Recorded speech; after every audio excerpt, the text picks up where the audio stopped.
Okay, welcome sa ating another video lecture. So, sa deflection pa rin tayo using the area moment method. So, paano natin solve itong problem na to? Okay, so, madali, ganun lang din yung same process. Drawing natin yung elastic curve, drawing natin yung moment diagram by parts, and then identify yung mga deviations and deflections. So, dito ang mga tanong is deflection sa B, and then deflection sa D, slope at C, and slope sa D. So, yun. So, una, okay, compute muna natin yung reaction. Pero dito, dati ko spoiler, ang moment center ko ngayon dito is A. Okay? So, ang moment center ko is sa A. So, bakit? Kasi ito yung best location. So, since ang moment center ko sa A, hindi ko na kailangan yung AY and the moment at A. So, ang kailangan ko na lang is yung CY. So, dito ngayon yung CY. So, paano natin solve yan? So, mag-moment ka lang dito sa B. Okay, summation moment at B, considering member BCD, nasusolve mo ang CY na 300 kilonewton. Okay? So, yan. Meron ka ng loading. So, start na tayo sa elastic curve. So, yung elastic curve natin, A. Okay, drawing natin yung elastic curve. Okay, unahin natin yung, hindi pala. Sa unknown na tayo, yung deflection sa B. Okay. Solve natin. Paano natin ma-solve yung deflection at B? Ito yun. Napansin mo, meron tayong 50 na pababa and then 300 na pataas dito. So, itutulak nila itong hinge na to. Since yung B is internal hinge, pwedeng mag-rotate. Okay? So, pwedeng mag-rotate. Kunyari stiff yan, ang magiging ganun natin, ang magiging behavior is ganyan. Ito. Yan. And then, pag ganyan. Yan. Kaya lang, hindi yan stiff. Dapat curve. Elastic curve natin. So, yan lang yung reference ko. Para drawing. So, masyadong mataas yan. Para ganun. So, let's say, dito. Okay, yan yung parang beam natin. Yan. Kaya lang, dapat curve. So, dapat curve yung elastic curve. Kaya nga elastic curve eh. So, dapat yung straight line na yan, ito-curve mo lang. So, drawing ko lang siya dito. Kumbaga, magiging ganito siya. Okay? Yung red. Ito, may deflection dito. Yan. And then, since support to, 0 ang deflection sa C. Yan. Yan. So, meron ka ng rough estimate ng elastic curve. So, pwede mo na yung drawing yung medyo maayos-ayos na elastic curve. Yun. Oop, kapalan ko lang. Oop. Okay, so ito yung 3 meters. So, ito yung 3 meters. 3 meters. Ito yung sa may, ito yung A. Okay, B, C, and D. Okay, 0 yung deflection dito. So, let's say ito yung hinahanap natin. Yan. So, magde-deflect ngayon siya. Okay, yung ganun muna para may guide. Since fix yung sa A, halos flat lang doon. Okay, and then dito, para meron lang akong guide. Oop.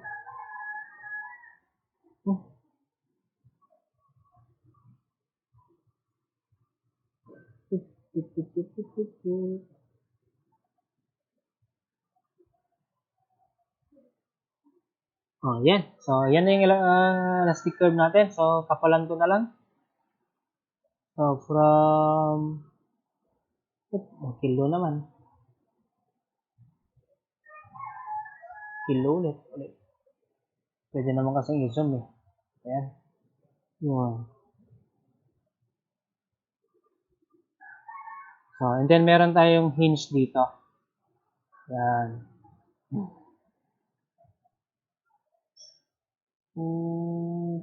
Okay, yun. So, Ilipat ko na lang yung C. Lipat lang na lang natin yung C. Okay, dito yung C. Kasi nandun yung 0.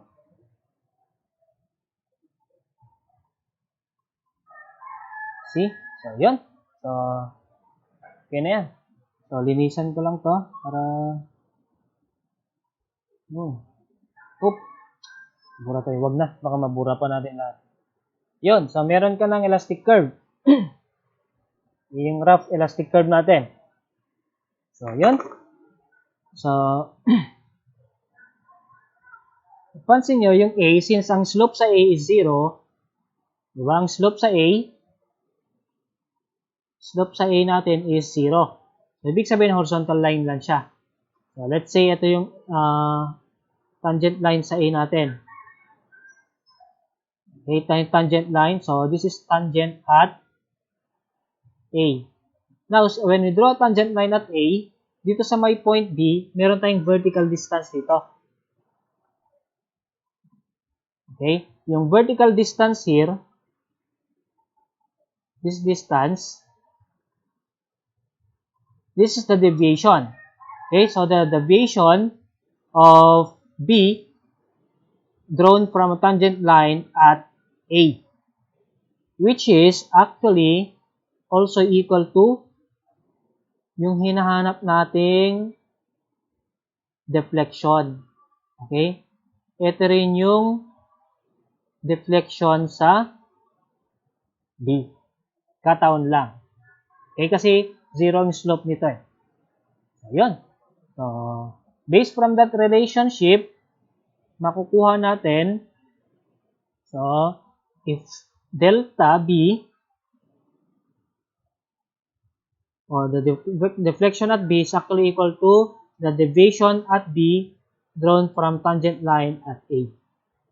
So, yun. So, meron na tayong relationship. So, pwede na tayong mag-drawing ng moment diagram by parts. So, dito tayo mag-moment diagram by parts.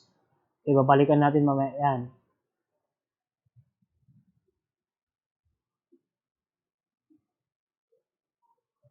So, for the meantime, drawing ko muna yung moment diagram by parts. Okay, so ito na ngayon yung mga moment diagram by parts. Explain ko lang kung paano nakuha ang mga to. So, itong 2,700, okay, let's start with the 300. Para makuha mo yung moment, okay, yung magnitude dito, it will be 300 times 9. That will give you 2,700. And then, it will be a positive area or positive moment. Okay. Next, we have the 150. Multiply mo by 12. That will give you magnitude of 1,800. Again, concentrated to. So, ang moment diagram niya is triangular. Ang problema ngayon is yung dalawa. Yung 10. So, yung 10, hatiin natin, yung trapezoidal, hatiin natin yan sa dalawa. So, isang uniform and isang triangular. So, 20 kilonewton. So, meron na tayong example ng uniform. So, ang moment diagram by parts niyan is ito. So, paano nakuha yun? So, 10 times 6 times 3. That will give you 180. Now, ang n nito is 2. Kasi ang shear diagram niya is n is equal to 1. And then, yung moment diagram will be second degree. Now, dito, sa 20 kilonewton, para makuha mo yung moment diagram by parts niya is ito. Now, ngayon, ito naman, cubic spandrel. Ito is spandrel, cubic spandrel. So, paano nakuha yung 120? So, ang gagawin mo is 1/2 of 20 times 6, that is the force, multiplied by the moment na 2. Kaya nakuha yung 120. Now, again, yung n dito is third degree. Kasi yung ito first degree na to, yung shear diagram will be second degree and then the moment diagram will be third degree. So, kunin lang natin. So, ang kailangan natin is between A to B. So, kailangan natin yung mga areas between A to B. So, labelan ko lang to. Dito ang kailangan natin. Okay? Yan.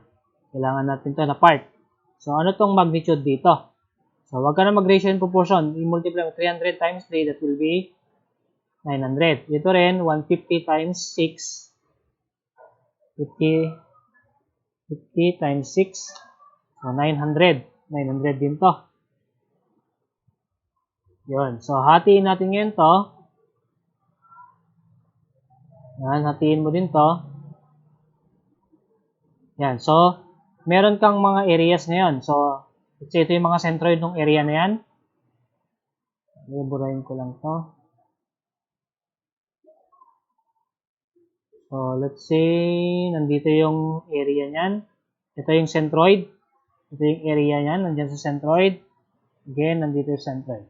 So, since rectangular and triangular lang to, ito, ang area nito is 900 times 6 is 5,400. So, 5,400 to. Ito naman, 0.5. Kung 900 to, itong distance na to is 1,800. So, 0.5 times 1,800 times 6, 5,400 din to. 5,400 din. And then, ito naman, 900 to, 900 times 6. Since negative area to, lagyan natin ng negative sign. So, negative 5,400. Ito naman, 1,800 minus 900, 900. So, 0.5 times 6 times 900, 2,700. So, 2,700. Again, negative area din to. So, balik tayo dito sa may spandrel.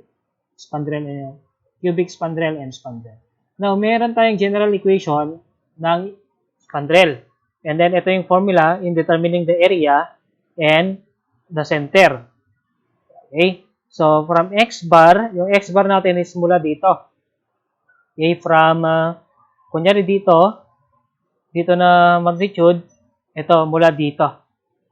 Okay? So, ang area is 1/2, 1 n plus 1. So, kung ang degree ko dito is 2, this will be 1/3 base times height. So, 1/3 base is 6 times height is 180. So, 360 to. Negative is 60.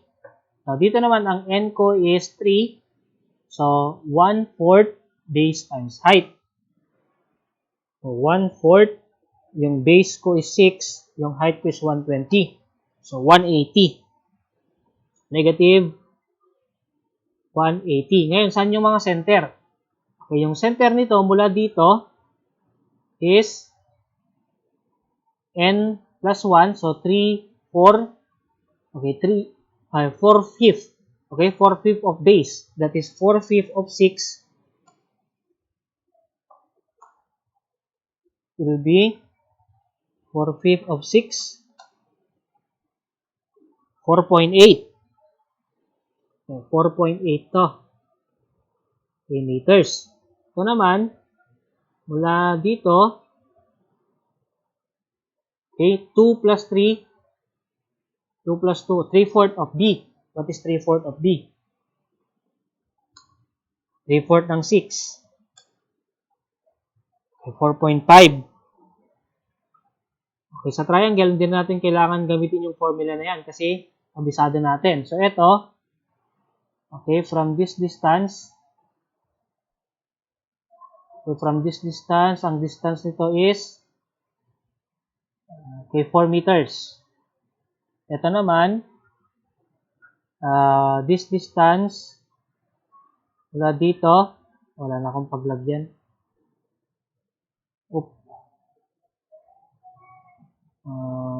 Pwede bang ilagay na lang dito? Yun, i-arrow ko na lang. So, kalahati. So, 3 meters. Ito naman, yun din. So, 3 meters. Ang gulo na. And then, ito, pero kopyahin nyo na lang. Okay, kopyahin nyo habang sinasolve ko. Ito is 4 meters. Yun. Clear naman. So, yun. So, pwede na tayo mag-moment area. So, deflection at B, which is equal to the deviation. Okay, so deflection at B, okay, is equal to the deviation at B drawn from tangent line at A. So, A to B tayo. So, ito, summation. So, ang I doon is 2. So, pares lang naman na nasa A to B, 2i doon. So, 1 over 2 EI to. Yun. Pagtsagaan mo lang yan. So, 5,400 multiplied by 4. Okay? By 4 plus 5,400 ulit. Okay, by 3. And then minus 5,400 by 3 minus 2,700 multiplied by 4. And then minus 360 multiplied by 4.5 minus ano yung area doon? 180. 180 multiplied by 4.8. Yun, 4.8. 4.8. So, magiging sagot dito is so, delta B is equal to 4158. 4158 over EI. Okay, kaya lang ang unit nito is kilonewton cubic meter. So, pwede natin solve yung delta B. So, 4158.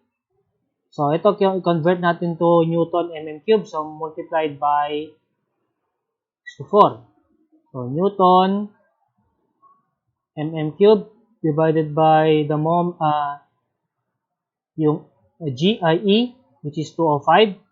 Convert natin to megapascal. So, Newton mm squared. And then, yung I is 397.6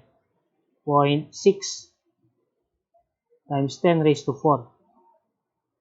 Okay, mm cube. So, yan. Meron ka ng deflection sa B, which is 51.01. Yung negative sign indicates na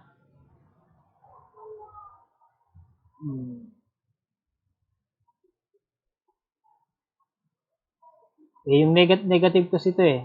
Diba? Negative yung makukuha natin dito. Check natin.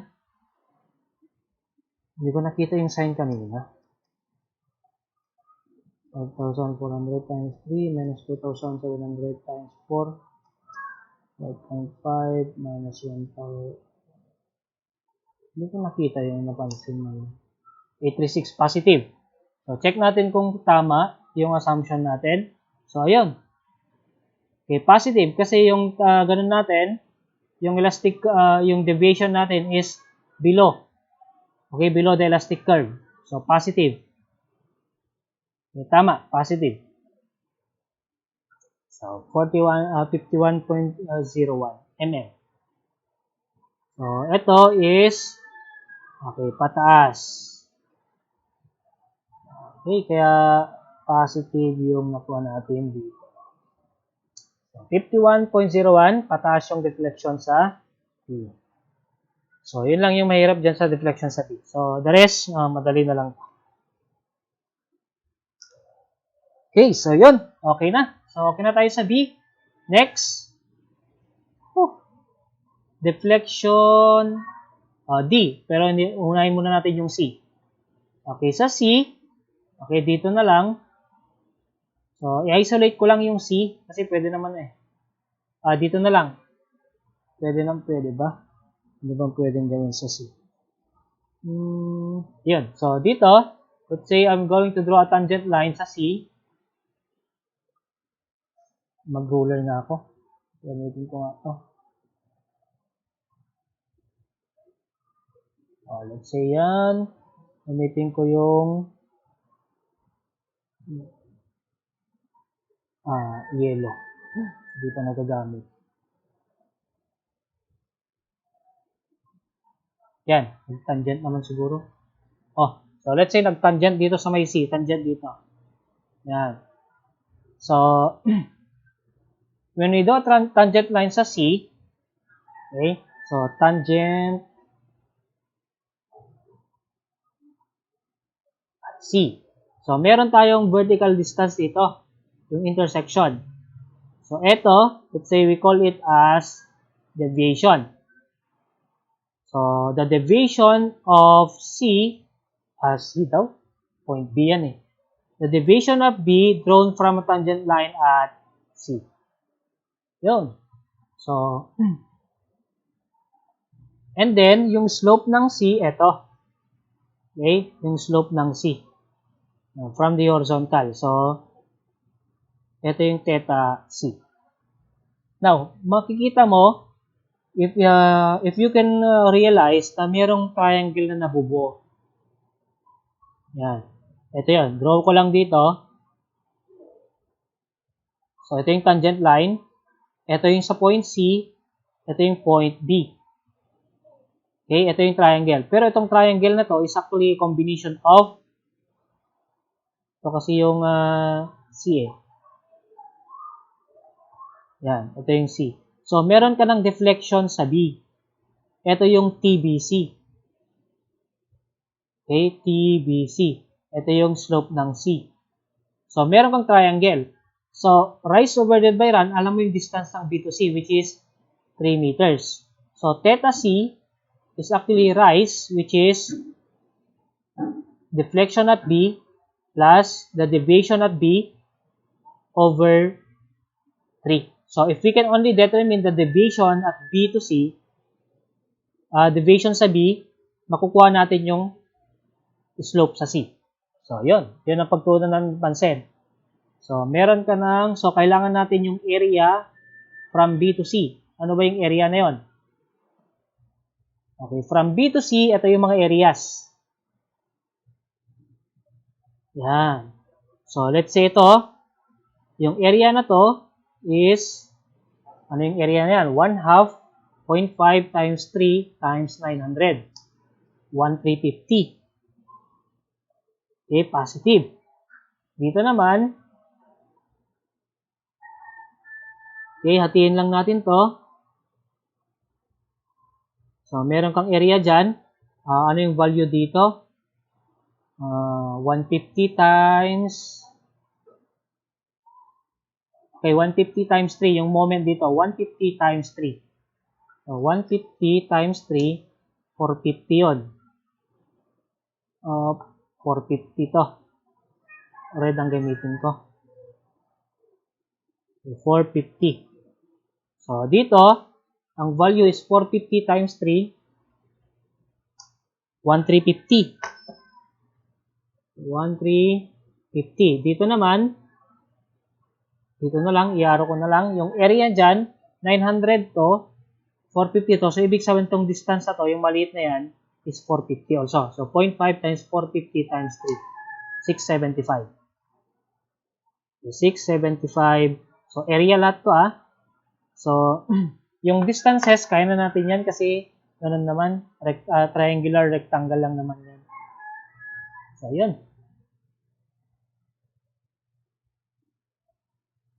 Okay. So, yan nakita yung relationship. So, B na tayo dito. Okay, B. Yung slope sa C ang kukunin natin. So, yung slope sa C is equal to delta B plus the deviation sa B to C over 3. Yun. Okay. So, meron na tayo. So, yung deviation, the deviation at B drawn from tangent line at C is equal to 1 over EI. Okay? Ang I doon is I lang. So, 1 over EI na lang to. 1 over EI multiplied by, okay, yung 1,350 ito, 1,350, okay, multiplied by, mag-moment tayo sa may B. Okay? Kasi TBC yun eh. So, sa B tayo mag-moment. So, 3 to, 1/3 of 3, that is 1. Okay?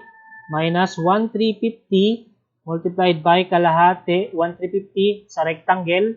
Ito, na rectangle. So, kalahati, 1.5. And then, minus 675. So, itong maliit na triangle dito. So, moment arm yan is 1.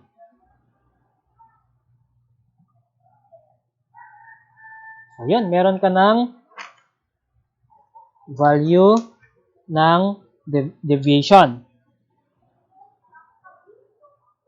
So, yung deviation nito, calculate 1,350 times 1 minus 1,350 times 1.5 minus 675. So, negative 1,350.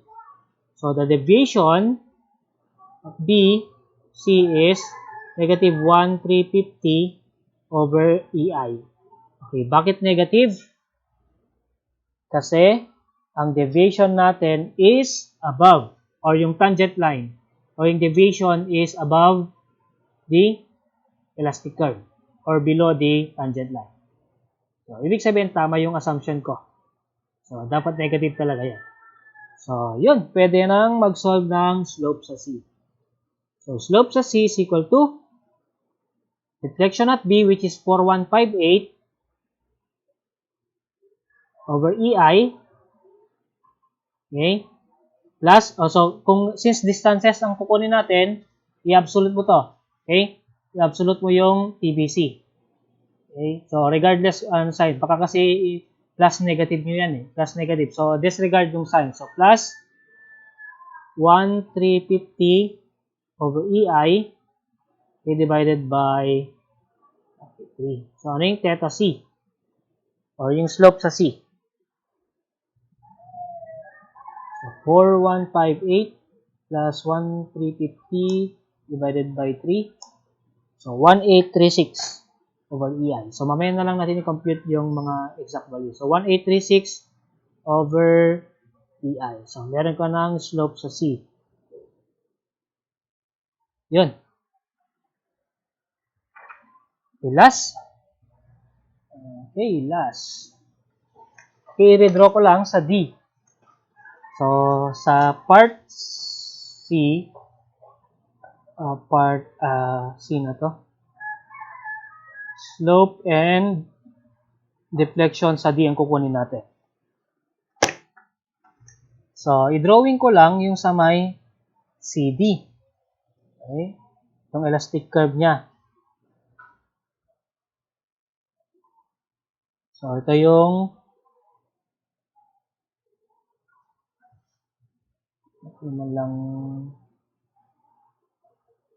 ito yung sa D. Ito yung sa B kanina. Ito yung sa C. Yun. Now, meron na tayong nakuha na natin kanina eh. So, let's say ito yung tangent line, yung yellow kanina, sa C. I-redraw ko lang yung tangent line dito. Yan. So, ito yung tangent. Malala nyo ito yung tangent kanina. Ito yun, no? Yung kulay yellow lang din dyan. So, tangent at C. So, the tangent line at C, pag in-extend natin itong vertical distance dito, itong vertical distance na makukuha nyo, yan. So, tawagin natin itong deviation of D drawn from tangent line at C. So, how is that important in determining the deflection of D? Ito, makukuha na natin. Okay? Pwede nating makuha tong distance na to. Paano?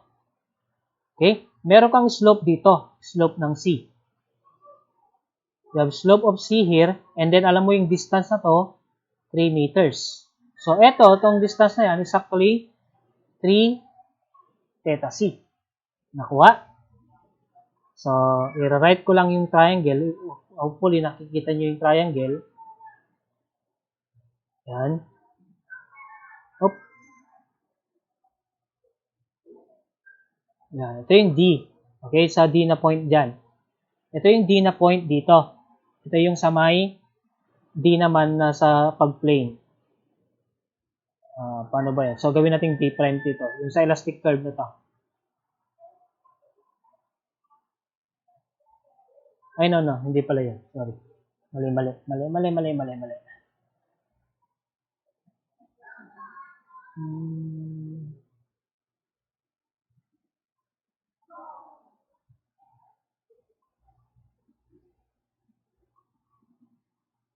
Okay, so yung deflection D, mali pala yun, yung relationship. Ito na lang. Itong distance na to, okay, from this distance is, yun. So, deflection sa D, meron na pala tayong nakuha ang relationship. So, 3 theta C, yun, plus yung deviation, ito, this deviation, this distance. So, deviation at D drawn from tangent line at C. So, if we can only determine, meron tayong theta C. Ito na lang kulang natin. Okay? So, since D to C naman ang kailangan natin, i-drawing ko lang yung sa may section. Okay? Papansin natin, ito yung sa may, so, meron tayong load dito na 150 kilonewton and then 3 meters. Ilipat ko ngayon yung moment center since ang kailangan ko lang naman is D to C. Ito kasi yung DC and this is D. So, ilipat ko ngayon instead of dito. So, pwede naman dito pala. Pero i-rewrite ko na lang dito. So, yung moment center ko ngayon dito sa may C. So, yung moment diagram by parts ko.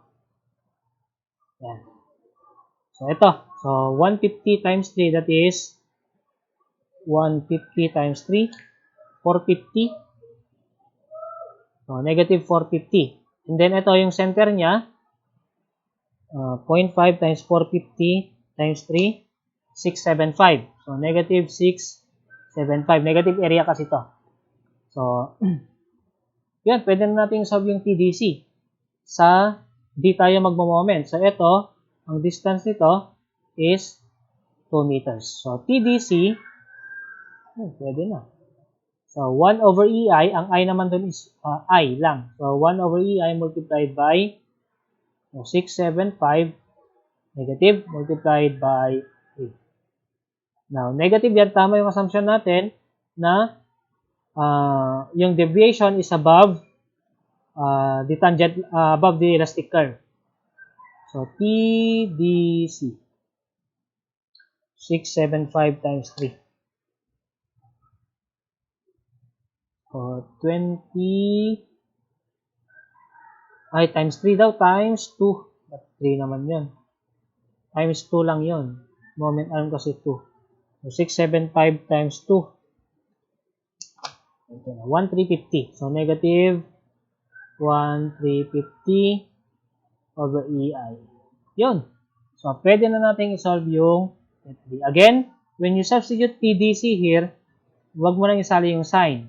Okay? Yung sign na lang is indicates yung position ng tangent natin.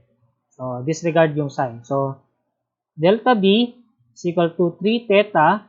Anong theta C natin? Nasolve natin to eh.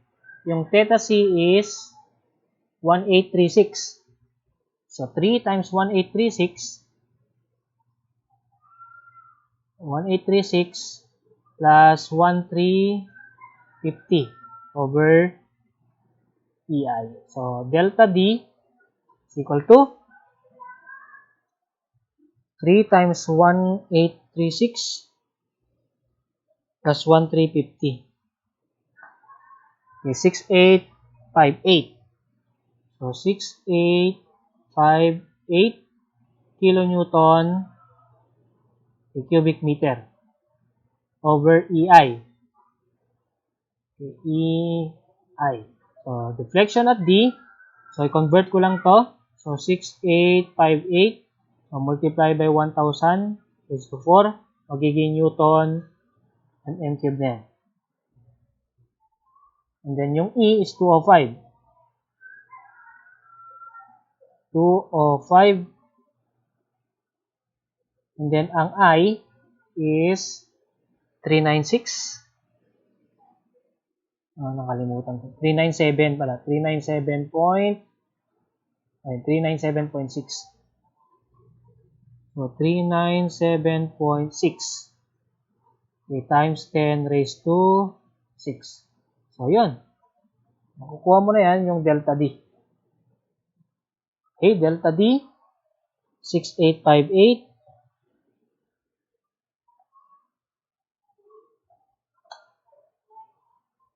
So, 84.14.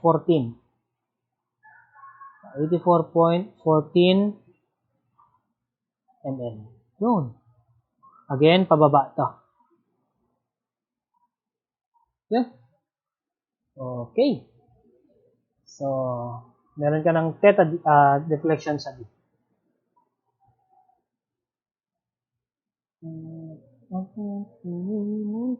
Now, how about yung slope sa D? Isa na lang, yung slope sa D. Okay, ito na lang ang reference natin. So, let's say I will draw a tangent line sa D naman. Yun. So, let's say, yan. Ito, tangent sa at D. So, tangent at D yan. So, i-redraw ko lang sila, yung yellow. Yung yellow. And ito yung tan at D. Ito naman yung tan at C. Okay, meron tayong change in slope. Ito yung change in slope nila.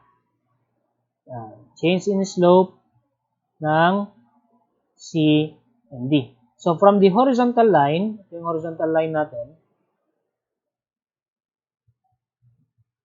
Yan. Ito yung slope ng C. Okay, nakuha na natin to.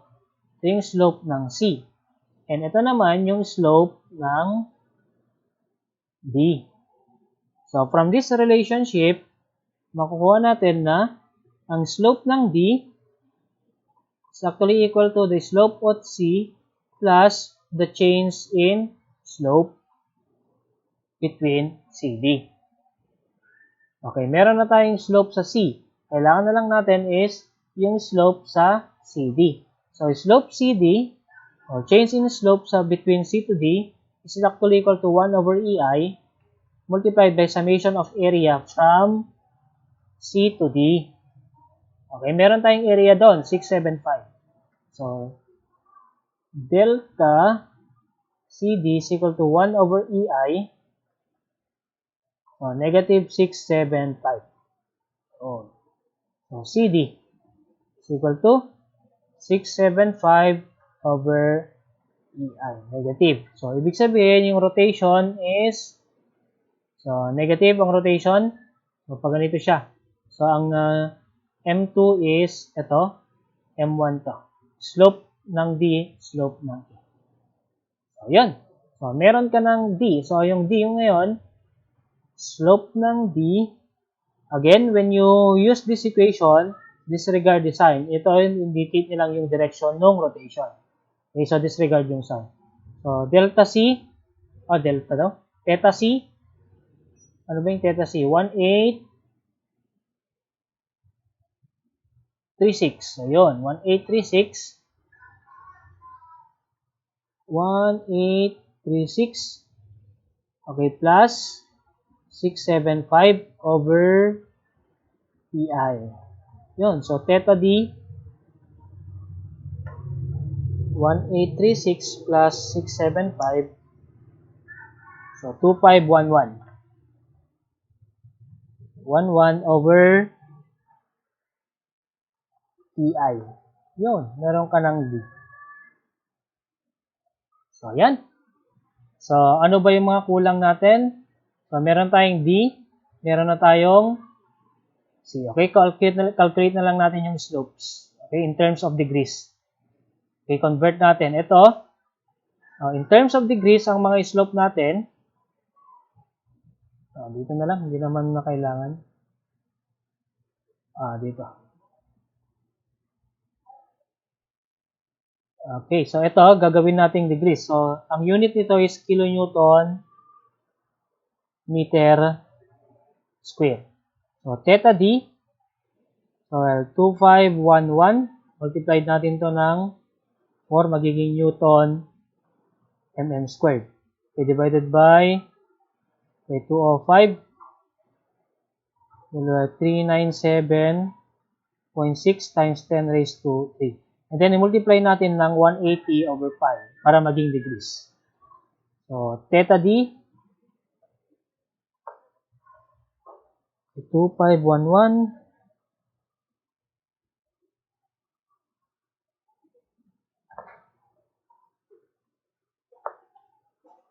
So 1.765 degrees. 1.765 degrees. So ang rotation ng D is ganyan yung D natin. Okay, so yung rotation ng D is clockwise. So, theta. And then yung theta C, na kanina pa naghihintay. So, theta C, kanina pa naghihintay kasi hindi pa na-solve. 1836 over EI. So, 1836 times 1,000 raised to 4. Follow ko na lang to yung unit dito. 205 divided by 397.6 times 10 raised to 6. Ay, 6 to. Ba't 3 yan? Okay, times 180. Magic yun ah. Mali yung sagot eh. So, 1836 times 1,000 raised to 4. 205,000 times 397.6 times 10 raised to 6. And then multiplied by 180 over 5. So, 1.29 degrees. 291 degrees. Again, ang rotation ng C, is clockwise din. Ito yung theta. So, yun. So, ganun lang pag mga trapezoidal. So, hindi naman ganun katakot-takot pag may trapezoidal or triangular loading. So, yan. So, okay. Kaya nga sabi ko, habang habang pinapanood nyo, kopyahin nyo na lang. Okay? Para mas madaling, pag nakopya nyo na, doon nyo na lang i-review para hindi nyo agad-agad panoorin to.